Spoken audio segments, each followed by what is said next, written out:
YouTube? Welcome back to another video where I have bought another catastrophically silly thing. And actually I bought two. I already own a bass trumpet. I own like the most normal bass trumpet you can get. It's a Bach 440 model, I believe. And it's wrapped like a trumpet, and it's in B flat, and it's got 3 valves. That sticks sometimes. It's a very normal bass trumpet. It doesn't have 4 valves. It's not a C. It doesn't have rotors. It's very good, but it's not altogether that interesting. I love it. Again, it's awesome, but it's kind of boring. And therefore, I thought I'd buy kind of dream horns. I don't know if I would say that. It's not like I've thought about these a whole lot, but yeah, I bought a tenor and a bass herald trumpet. They don't really fit on the screen because they are nearly as long as a trombone is. Here's a trombone for reference. Kind of put them next to each other. Don't hit the ceiling. Yeah, they're pretty much the same length. The herald trumpet is actually a little shorter. Thankfully, I don't need them to be any longer than they are. Now, why would I buy these? Well, if you watched my 9-foot brass video, which a lot of people have, very cool, I'm glad they did. These were the last, I think, 2 instruments that I talked about in the video. There's a lot of them. There's like 40 plus in that video. And these are kind of the last ones that came up as the tenor and bass instruments in the herald trumpet choir. Herald trumpets, like you might know, kind of just like the meme of like royalty coming into a castle, right? And you got the guys on the walls going da, da, da, da, da, da, or like next to the road, you know, people walking under them.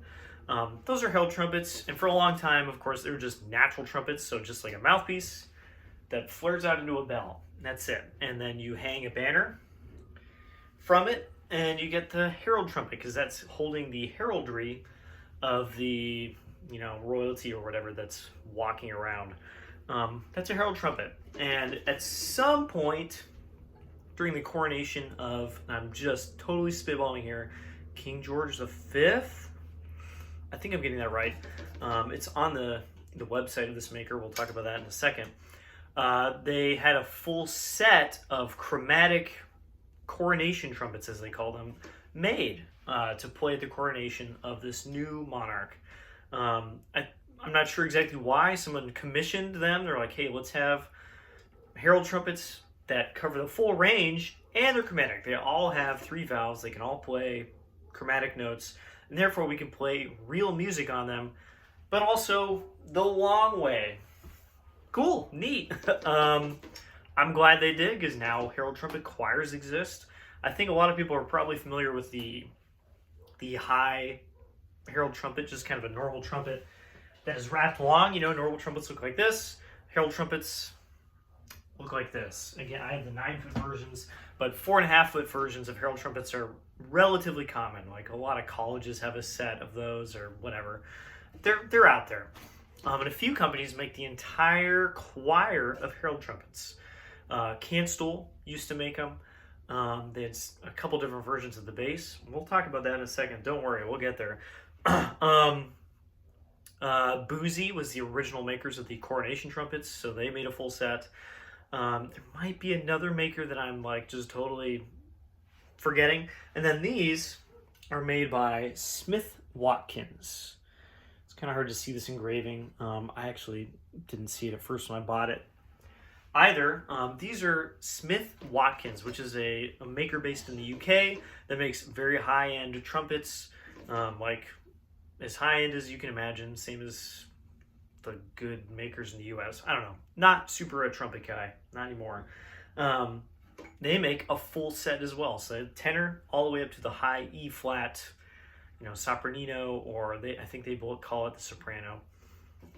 And these came up at a weirdly reasonable price. I don't know if there is a reasonable price for a tenor and bass herald trumpet, but the price that I saw was like, oh, that's very tempting. Yes, just to get ahead of this real quick, these are very silly things to buy. You know, don't go out there and just buy a tenor herald trumpet, because you're not going to be able to use it. But if you have friends that own a full set of soprano herald trumpets, you can combine forces and make a herald trumpet choir, which is actually something that can go out there and like perhaps make money. So yes, these are very dumb purchase, but I also have like a, maybe a legitimate reason to buy them slightly. That was not the first thing on my mind. I really just think they're neat. Smith Watkins, again, based in the UK. They built these out of York, which is very cool. That's what New York is named after, for one. But also, I lived in York, the one in England. I lived there when I was a kid. So, very neat finding that out. I actually didn't know that until I got these. And I was like, hey, I've been there. So that's a nice thing to find out. Again, Smith Watkins, very high-end maker. Like, these are very well put together. Did they design the best bass and tenor herald trumpets ever to exist? I think the bass probably is. The tenor, maybe not quite as much. So I have played these a fair amount. Obviously, I've only been playing for like 10 days or something like that after my surgery, which is a little more than 2 weeks ago. So I have not had a ton of time on these, but I have played them and I've figured out some of their quirks. Of course, they have some quirks. That's what happens when you get an instrument that's this long and is not made in very high quantities. They're very interesting. I want to talk about the tenor first because it's a little less interesting than the bass, and the bass is just so cool. One, for some reason, mine has a replacement valve cap that's from an instrument from like the 1800s. It's raw brass, which, okay, that could be modern. But every other part of this is just like, yeah, that's a really old valve cap. I don't know why this happened, but, it doesn't really matter to me. It still works. It still threads on. It doesn't sound like it's broken. Obviously, the original probably got lost when someone cleaned it at some point, and they just put on the oldest valve cap they could find. Okay, whatever. These are obviously in silver plate, and it's a bummer. That's not a silver plate, but it's also like the last thing you're going to look at. Obviously, these have removable bells, so they're much smaller, and they have very nice travel cases that they go in. They're a little bulky, but you're just not going to be moving these around that often. They have a nice hand tightening here. We have a wire holder. The valve wrap is kind of like a, it's kind of like marching baritone, kind of looks like this pretty often. The bore of the tenor is 498, so just under 500 by 2/1000ths of an inch. Not sure why, but both this and the bass measure 2/1000ths of an inch smaller than like a normal bore would be. This is 498 and the bass is 560 instead of 562, measured at the second valve slide, of course. They both have, I think, the same size bell, which is 6.5 or 7 inches. I haven't honestly measured them, but they're a little small, and you can see they flare pretty slowly. They don't get to quite the size you would expect, even from like bass trumpet. This is, I think, a 7-inch bell, and it flares much more dramatically than the herald trumpet. I don't know why. I guess that's just kind of the vibe of the herald trumpet. The higher herald trumpets have pretty dramatic flares, so I'm not sure why the lower instruments don't. In order to keep this from being like literally 8 feet long, it's doubled over in the back. And thankfully they do this because it also means the instrument is more well balanced. There's a lot, more than half of the instrument is behind the valves, and therefore it's actually not that imbalanced. Without a banner on here, of course, but if I hold it up, kind of drum corps style, it actually is pretty much balanced. It's not super fun to hold up because, you're holding out your hands kind of far away, and it's not the lightest thing on the planet. But obviously some thought has gone into the ergonomics of the design. There's no kickers on any of these slides, which I think is interesting. They all move, so you can tune them. What I've found actually is that 1 and 2 combination, because I think the second valve side is a little too long, 1 and 2 is flat.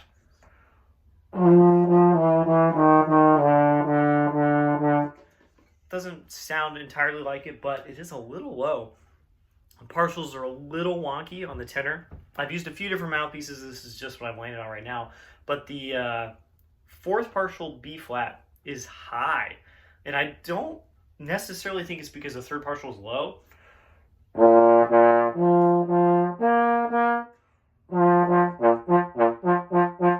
The second partial low B flat feels whatever, it's fine. Third partial F also feels okay. It does not feel like it's low. The fourth partial B flat, just tuning B flat, is very sharp. I have not run into that. I'm not going to lie. I've used a tuner. I've checked this out. And yeah, fourth partial sharp.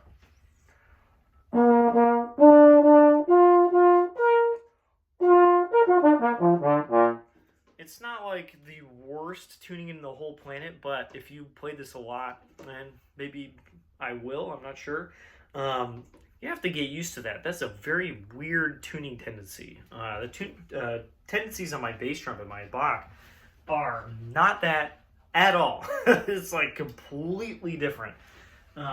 So a little bit odd there. It really seems like the second valve loop is just a little bit too long. The high A that I played at the end of the Olympic fanfare thing at the beginning of this video is flat, largely because this is too long. Like, that's just going to happen. So, a little weird there. It's like not a bad instrument to play. It's obviously not the most open thing of all time. I think it actually plays pretty well. It's just the intonation is wonky. Very nice valves. Just no pearls in the valve caps. They work very well. Let's look at the bass, because it is wacky. Wacky, wacky, wacky, wacky. So the original basses made by bois are in G, because of course in British, they use G bass trombones. And bois went, well, in order to play low and have 3 valves, just put it in G. So you can play low Ds, 1 and 3, etc. You can fill out the choir a little better that way. And of course, nobody wants to play in G. Canstool actually made bass herald trumpets in G and B flat. I guess they wanted to sell some to the Brits. Smith Watkins went, no thank you. We're just going to make them in B flat. And instead of making them in G to make it play low, they added a Hagman valve. It's kind of hard to see and all nestled up in here. That's a Hagman. That's like half the reason I bought this was I was like, wait, a Hagman valve on a 3-valve 9-foot instrument with a Hagman 4th valve. This is like the only one that ever existed, especially with 3 piston valves. I don't know, it just blows my mind. This is the bass. It's like exactly the same length. I think the bell throat is a little larger, but I swear it ends the same diameter, so it's even got less of a dramatic taper. We have the same doubling over at the back, but then we also have the F loop, which you can see, like starts here, goes here, doubles over, and then kind of has like a quick little turnaround back into the Hagman here. So it looks like there's a lot more stuff at the back of this. I mean, there is, but most of it is just this 4th valve loop. We got the normal kind of marching baritone style valve cluster. Interestingly, on this, the first valve loop really short, so I have to pull it out this far to get in tune. Second valve is fine, and third valve also a little short, so I have to have it kicked out. I don't know why. It's radically different than the tenor, which is everyone is kind of a little bit flat, and this one has 2 that are short. It's weird because this is the instrument I would expect to be much worse, but it's actually much better.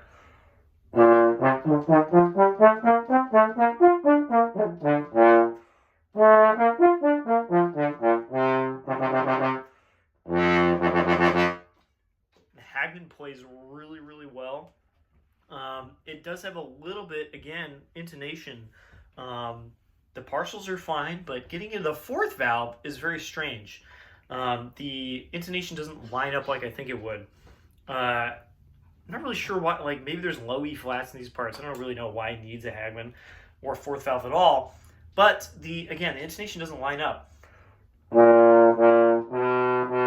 If you use 4th valve and 2nd valve for like low B, it's really sharp.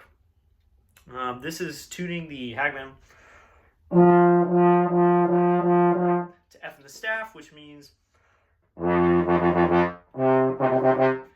low F and low C are pretty much in tune. So the Hagman is in tune. I have it tuned correctly. And yet 2 and 4 is really sharp. Not what I would expect on any 4-valve instrument. 2 and 4 is like a little tiny bit sharp, but it's not like noticeably high.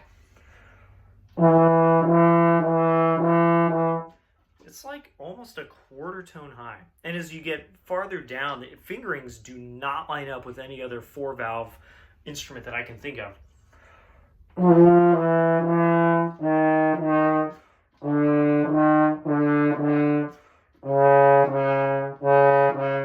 The oddest one is that D flat. So normally it's 2 and 3 in the regular octave. In the lower octave, it should be 1, 3, 4. On any 4-valve instrument, that's largely in tune. Just like playing low D flat on trombone, you play it in basically 6th position with the F attachment. You move out just a little bit to get it in tune. But on this, if you use 1, 3, 4, it's really, really sharp. I don't really understand that. Usually if you play 1, 2, 3, 4, you're close to a C, it's going to be a really sharp C. But on this, it's basically just a D flat. I really don't understand that quirk. It must be something about being mostly, not having a lot of taper. I know a 4th valve on piccolo trumpets is kind of similar. It does not follow the rules of other 4-valve instruments. But it's interesting because it also just kind of plays pretty well. Much easier for me than the tenor is to play. So yeah, these are 2 completely wacky instruments. I'll probably do some more stuff with this later. I'm going to have some friends play these in real life. Playing jazz. I'm very interested to hear that. And at some point, I'm going to get together with my friend with the normal herald trumpets. We're going to make a herald trumpet choir. Maybe I'll make some videos about that. That'd be very cool. But yeah, 2 Smith Watkins herald trumpets. I can barely fit on the camera. Tenor and bass. And one of them has a Hagman. Very me-coded, I have to say. That's all I got for now. I'll see you all in the next video. Bye-bye.